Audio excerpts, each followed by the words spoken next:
Hi, folks. Welcome to the Mark Hasiuk Show here on Roadkill Radio. I'm Mark Hasiuk. David Suzuki is a Canadian institution, best known for his long-running CBC show, The Nature of Things. In recent years, Suzuki's activism has grown with the Green Movement, and through his David Suzuki Foundation, he's gotten more political, and some would say more extreme. Our next guest treads on hallowed ground, daring to question the man, the myth, the legend of Suzuki, amid public hysteria around climate change and the environment. Vivian Krause is a researcher and contributor at the National Post, and she joins us tonight from her home in North Vancouver. Miss Krause, welcome. Hi, Mark. Thanks for having me. So I've been watching Mr. Suzuki over the past couple of years, and he seems a little crazed these days. I think that the weight of climate change and his mission to save the world from the rest of us, I think it's taking its toll. He recently stepped down from the board of his foundation so he could, and I quote, speak freely without fear that my words will be deemed too political. Now, that's a little bit like Hulk Hogan retiring from wrestling to concentrate more on body slamming. Now, he's got a big foundation, the David Suzuki Foundation. There's a lot of money there. Ms. Krause, where does it come from? You've been on the case. Well, Mark, first of all, let's start with credit where credit is due. Yeah. David Suzuki, Dr. Suzuki, was way ahead of his time. Mm-hmm. And, for 40 years now, he has been raising the level of conscientiousness of Canadians about our impact on the environment. Yeah. And that is good. That is good. And, he's piqued our curiosity. He has inspired an entire generation of young people, of children, of students at all levels to be more curious about the natural world. And that's great. That's fantastic. Yeah. And in that respect, I think he was way ahead of his time. Mm-hmm. So first and foremost, and above and beyond, before anything, I think we need to give credit where credit is due. He has left an imprint on Canada, yeah, on our country, and made us more conscientious, and I think that's good. Hear, hear. But what I have learned is that, in fact, ironically, he has built his foundation on the back of American money. Now that's not. I'm sorry to cut you off, but that's not illegal. The U.S. Backers can fund Canadian foundations, correct? Yes, and yeah. By the way, I've never suggested that it was illegal. No. On the contrary, I have questions about why this hasn't been disclosed and why this has sort of been kept more or less a secret, but I've never suggested it was illegal. Our guest is Vivian Krause, researcher and columnist. Check out her website at fairquestions.typepad.com or Google Vivian Krause. That will get you there.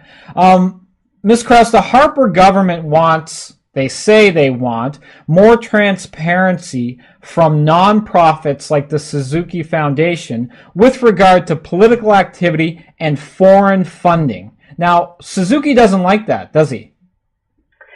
Well, I don't speak for him, and I don't speak for the Harper government either, but what I do see is that environmental activism isn't what it used to be. The new factor is money. Hundreds of millions of dollars. And what I see happening is that you have a sort of a consortium of billion-dollar American foundations that are funding environmental activism as a way to sway investment capital. And they're swaying market share in various industries, particularly in the energy sector. And my concern is that I think that's business. Swaying investment capital, swaying market share, shifting consumer demand. I don't see that as charity. Personally, I've worked in the charitable sector now for more than 20 years. I worked for 10 years, 6 years in the slums of Guatemala, 5 years in Indonesia.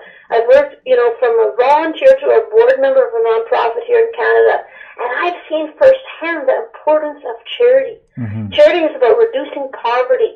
It's about advancing education, and of course, for historical reasons, it's about advancing religion. Mm-hmm. That's what we need to do. That's why charities get the tax privileges that goes along with being a charity, and more importantly, that's why they get the public trust that goes along with being a charity. And I'm all for charities doing charity. My concern, though, is that now in the charitable sector, you have billion-dollar foundations, in one case, a hedge fund billionaire pouring in hundreds of millions of dollars to sway investment capital. Mm-hmm. And I disagree that that is charity. Now, that would be, for a simple man like myself, to put it in simple terms, it would be a nonprofit or a charity or a foundation putting money into, say, a piece of property to protect it, to make sure that drilling doesn't happen there or that tankers don't go by there. At the same time, they have a business interest in keeping that property protected. And we're going to talk about that in a second. We're going to get there. Now, according to your reporting, Ms. Krause, the U.S. share of donations to the David Suzuki Foundation has dropped dramatically from 52% in 2000 to 5% in 2010. Do you have an inkling on why that is? Well, I think part of it is because some of the American money that the David Suzuki Foundation has been receiving now goes through Tides Canada. Mm-hmm. I mean, there was a very steep decline in the percentage of American funding that was accounted for by the revenues of the David Suzuki Foundation that were accounted for by American foundations. That happened the exact same year that Tides Canada got its equivalency status in the U.S. So the money's going around 2002, 2003. So the money's going into Tides Canada now, and then filtering out into organizations like the Suzuki Foundation. So it's still American greenbacks. Yeah. To what extent that's happening, I'm not entirely sure. What I do know, though, is that American foundations have given $60 million to the Tides Foundation over the years, and then the Tides Foundation re-grants some portion of that money. How much it grants exactly to others, I don't know. And incidentally, ironically, the biggest recipient of grants from Tides Canada, ironically, is Tides Canada. I mean, Tides Canada has two entities. It has the foundation and the society. And as far as I can tell, apart from the First Nations on the north coast of BC, the single largest recipient of money from Tides Canada has been itself. In other words, money that it's just granting from one part of the organization to another. But aside from that, the David Suzuki Foundation has also been among the many grantees of Tides Canada almost every year since, I'd say, 2003. Yeah, and, when you talk about one entity funding itself, essentially, there's a lot of money to be made in this type of advocacy. And again, I allude back to your reporting. The Suzuki Foundation's biggest expense is staff. Payroll staff compensation equaled $5 million in 2010. That's a lot of money down there. How many folks they got working at the foundation? Well, that's interesting. And I mean, you raise a really good point there, Mark, in terms of staff and numbers of people. Tides Canada, for example, has 250 employees. Okay, just to put that number in perspective, that is double the number of employees at the Fraser Institute and the Vancouver Foundation combined. Mm-hmm. 250 some employees. Tides Canada has a payroll of 10 million. So that's why I dare, I guess you could say, to raise questions about it, because I think it's, when you have a $10 million payroll and 250 employees, you're powerful, you're influential, and no matter who you are, I think it's fair to ask questions when you get that big. It's fair to ask questions about what you're doing. Okay, let's get back to David Suzuki. Now, our guest is Vivian Krause, researcher, columnist, blogger. Check out her website at fairquestions.typepad.com. So we've established U.S. foundations have heavily funded Suzuki's activism in the north coast of British Columbia, where oil tankers export oil bound for Asia, right? And the foundation has helped create, the Suzuki Foundation has helped create, essentially, the Great Bear Rainforest. They've given it that status. It's a 21 million hectare no-trade zone on the north coast of BC. Now, why is that area important to the Suzuki Foundation, and why is that area important to its big American money men? Well, Mark, I think there's principally two reasons. One is, let's not forget, right? Canada, we have, in terms of natural resources, we're the envy of the world. We have the largest boreal forest in the world. We have the largest temperate rainforest in the world. So it is to be expected that global interest in our natural resources is international. That's to be expected, and that shouldn't be any surprise to anybody. Yeah. But what I must admit, though, that what I do find interesting is, I've traced the grants that American foundations have given to the David Suzuki Foundation. If we consider only the grants that were of $100,000 or more, I've traced 30 grants. Okay, it's a total of 34 disbursements for, something like $13 million over the last 10 years. Of those 30 grants, each of them for more than $100,000 each, 29 of them were targeted for the north coast of BC. Why? And by the way, the 30th grant was just said for general support, so you might as well say it's pretty much for the same thing. Yeah. So the question is, why? Why that specific area, which, by the way, just happens to go from the north end of Vancouver Island all the way to the south tip of Alaska. So, it covers every square inch of our coastline where a tanker could get out, let's say, to export oil to Asia. So these organizations are putting money into that area, essentially, to activism aimed at that area to prevent tankers from traveling that coastline, correct? No, I can't. I don't think we can go quite that far. I don't think it's right to say that they gave the money to block tanker traffic. Mm-hmm. But it is true that virtually every single organization that's funded with this money happens to be doing that. Right. But, I think we have to be careful here and not, sure. not impose on people assumptions that aren't warranted. Right. Well, my blog is called Fair Questions. Mm-hmm. What I'm trying to do is simply raise questions that I think are fair and are important. And the thing that I'm hoping for really is a dialogue. American foundations have poured $300 million into our country over the last 10 years. They've, increased almost by tenfold the amount of money that they're pouring in every year. Right. Pardon me, let's say from 2000 to 2010. So obviously, they're serious about what they're doing. And these foundations, by the way, they have 20-some billion dollars in assets that give away $1 billion a year. What they're spending in Canada is a minuscule amount of their total resources. So obviously, they're powerful and they're serious about what they're doing. Now, the Great Bear Rainforest, that's home to the so-called Great Spirit Bear, right? That's that white bear. Is that right? It's called the Kermode bear, named after a naturalist biologist. His last name was Kermode. And it's sort of a very unusual black bear, actually, that happens to be blonde, really. Now, I'm going to read just a quick sentence from the National Post. In the name of protecting the Kermode bear, the so-called Great Spirit Bear, environmentalists say that oil tanker traffic must be banned on the entire north coast of BC.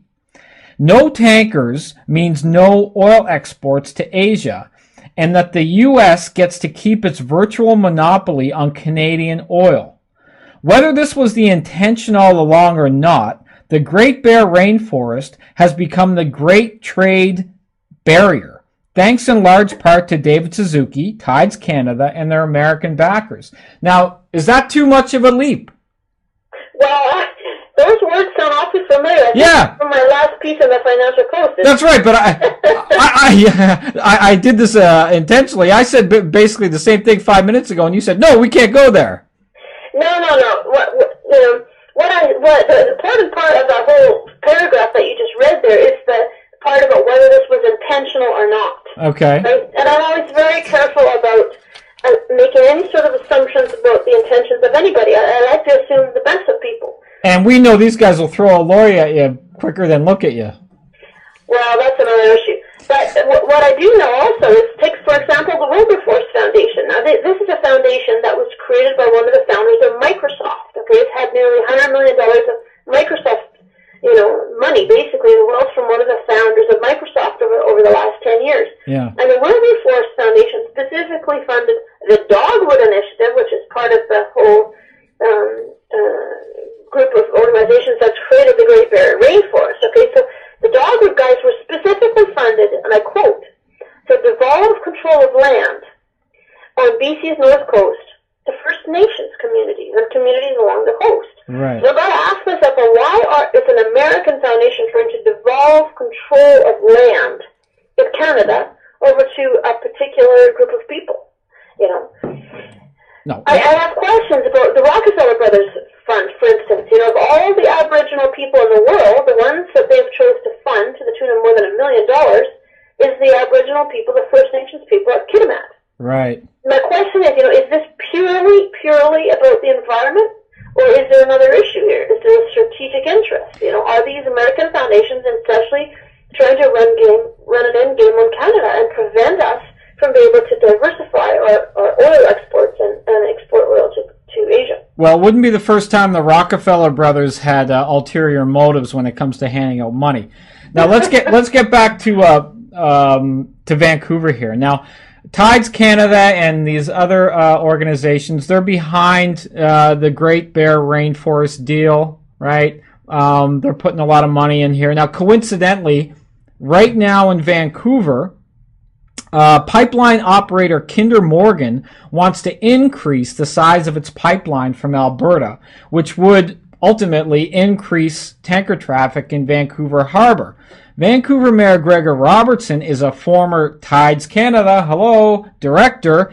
He's waging a campaign right now, for purely political reasons, in my opinion, on oil tankers in Vancouver waters. He wants oil tankers and pipeline operators to be required to insure the city against accidents in Vancouver waters. That's kind of the Trojan horse I think he's introducing here. It's an interesting connection, though, isn't it? We have the Vancouver Mayor, Tides Canada, we have Tides Money, we have the David Suzuki Foundation, and I know the opponents of what I'm saying right now say, it's a wild conspiracy theory. Well, actually, it's not really. They're pretty open on what they're doing, are they not? They're pretty open. No, I'd say no, they're not. They haven't exactly been, cards on the table about it. Okay. But here's the thing. I mean, now you brought up the mayor. Okay, well, I think one of the questions I'd like to ask the mayor is about his meeting in the spring of 2010 with Michael Northrop, who is the environment officer of the Rockefeller Brothers Fund. Now, I think it was Bob Macken, if I'm not mistaken, it was the reporter who kind of unearthed this set of documents. I showed that, in fact, Robertson, our Mayor Robertson, had met with Northrop in New York in April of 2010. Right. Now, what we didn't know until a few months ago is that, in fact, the Rockefeller Brothers Fund has been running this tar sands campaign since 2008. I think it was Sun TV News, actually, that unearthed this PowerPoint, this very detailed 48-page PowerPoint presentation in which Northrop of the Rockefeller Brothers Fund explains in great detail the tar sands campaign. And of course, I've written about this in the Financial Post. I noticed in the tax returns of the Tides Foundation that they funded more than 40 groups to participate in this tar sands campaign. Mm-hmm. So my question to the mayor would be, well, is he part of this? Mm-hmm. That one of the strategic goals of this tar sands campaign is to block infrastructure development, to slow or to stop infrastructure development. The Rockefeller Brothers Fund also funded another Vancouver nonprofit, West Coast Environmental Law Research Foundation, to prevent the development of a tanker port that would endanger the Great Bear Rainforest. So my question is there a Rockefeller Brothers funded campaign to block the development of infrastructure in Canada that would allow international trade of our oil with Asia? That is a fair question. I'd also like to ask the Mayor Gregor Robertson here in Vancouver, if he's such an environmentalist and he's so concerned about carbon emissions and oil, and he wants these tankers out of Vancouver Harbor, why at every opportunity does he slobber over China, the world's second largest producer? He wants to build all these trade ties with China. You'd think if he's coming to the table with the Chinese, he might want to make a few demands as far as their emission output or anything like that. I don't think so. Well, Mark, having worked in Asia for a few years, I understand the strategy here. It's carrots versus sticks, and in Asia you don't use sticks at all. Yeah. That's just not that's a no go. Yeah. So there's a large part of this movement funded by the Hewlett Foundation and the Packard Foundation primarily that is trying to sway the energy markets in the United States, in China, and India, and in Europe in particular. They're trying to create the renewable energy industry. And I think that's a bigger issue to see here, is that what they're really trying to do is diversify the global energy supply. They're trying to create the market for solar and wind, and what they're trying to do is scare investors away from investing in the Alberta oil sands as a way to scare up billions of dollars to develop the solar and wind industries. Well, they're all fair questions, and we know you're going to keep asking them. Our guest tonight has been Vivian Krause, researcher, columnist, blogger. Check out our website at fairquestions.typepad.com. Ms. Krause, thanks for joining us tonight. We'll talk to you again, I'm sure. Okay, Mark, my website actually is fairquestions.com, and there's a hyphen between fair and questions. Fairquestions.com, we got it. No, there's a hyphen in there, though. Don't forget the hyphen. Oh, we're going to have it up on the screen. Look at that. You can see it right there. Okay, thanks very much, Mark. Thank you, Ms. Krause. Okay, bye for now. Vivian Krause, really a prodigious researcher. Check out her website. She spelled it out for you. I was mixing it up the entire show. But it's got some great stuff there, stuff that a lot of mainstream media outlets don't want to touch. A very touchy subject. Lots of legalities involved, but she certainly gets it right more often than not. So I encourage you to check out her work. I'm Mark Hasiuk. This was the Mark Hasiuk Show on roadkillradio.com. Check out that website for all program details. Good luck. God bless. We'll see you next time.